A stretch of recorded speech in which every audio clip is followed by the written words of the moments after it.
नमस्ते दोस्तों, मैं आपके साथ एक प्रेरणादायक कहानी साझा करने जा रही हूँ। एक गांव में डालिया नाम का एक गरीब किसान रहता था।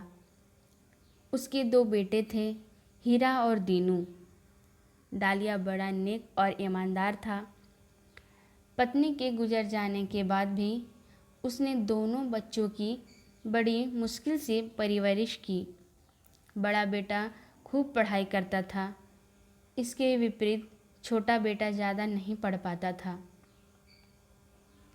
जब उसके लड़के बड़े हो गए तो उसने उनकी शादी करवा दी। दीनू पढ़ा लिखा था, इसलिए उसे शहर नौकरी मिल गई। अब वह शहर जाकर पत्नी के साथ रहने लगा। हीरा कम पढ़ा लिखा, इसलिए उसे कोई योग्य काम न मिल पाया। गांव में ही रहकर खेती बाड़ी में अपने पिता का हाथ बटाने लगा।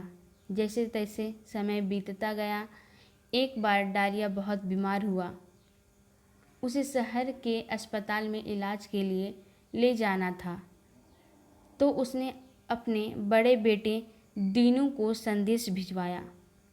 दीनू ने अपनी पत्नी को बताया, तो पत्नी ने ये कहकर मना कर दिया कि बड़े अस्पताल में बहुत ज़्यादा खर्च लगता है। पिताजी को गांव के किसी सरकारी अस्पताल में भर्ती करवा देते हैं और वहां आपका छोटा भाई है ही उनकी देखभाल करने के लिए। दीनू ने संदेश में गांव न आ पाने की अपनी असमर्थता बताते हुए मना कर दिया। उसके बाद हीरा ने जैसे तैसे कुछ पैसे इकट्ठे करके पिता का इलाज करवाता है। इलाज में बहुत अधिक खर्चा होने के कारण उन पर बहुत ही ज़्यादा कर्जा हो जाता है।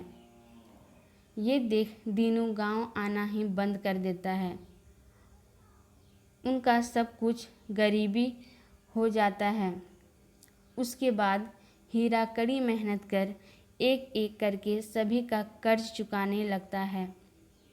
धीरे धीरे करके कुछ समय में कर्ज से पूरी तरह मुक्त हो जाता है। इसके बाद वह फिर से कर्ज लेकर अपना छोटा सा व्यवसाय प्रारंभ करता है। ईश्वर की कृपा से उसका व्यवसाय चलने लगता है।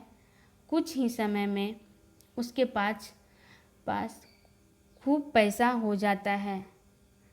ठीक इसके विपरीत दीनू की पत्नी धन को पानी की तरह बहाती थी। इस कारण उसके पास धन का अभाव होता गया। जहाँ वह काम कर रहा था वहाँ ही भारी नुकसान होने के कारण वह दुकान बंद हो जाती है और वह बेरोजगार हो जाता है। उसकी दशा बहुत ही दयनीय हो जाती है। अब वह अपनी पत्नी के साथ वापस गांव लौटता है और अपने भाई और पिता के पास जाकर रोने लगता है। बाप उसे बहुत खरी खोटी सुनाता है और घर से निकल जाने को कहता है। लेकिन हीरा कहता है, पिताजी जो हुआ उसे भूल जाइए। इस समय भाई तकलीफ़ में है, हमें इनकी सहायता करनी चाहिए। फिर डालिया उसे घर में रख लेता है और दोनों भाई मिलकर व्यवसाय करते हैं और खूब पैसा कमाते हैं। इस तरह डालिया का घर बहुत ही समृद्ध हो जाता है। शिक्षा यह मिलती है कि माँ बाप की सेवा से बड़ा कोई और धर्म नहीं। धन्यवाद और मिलते रहिए अगली वीडियो में हमारे साथ। धन्यवाद।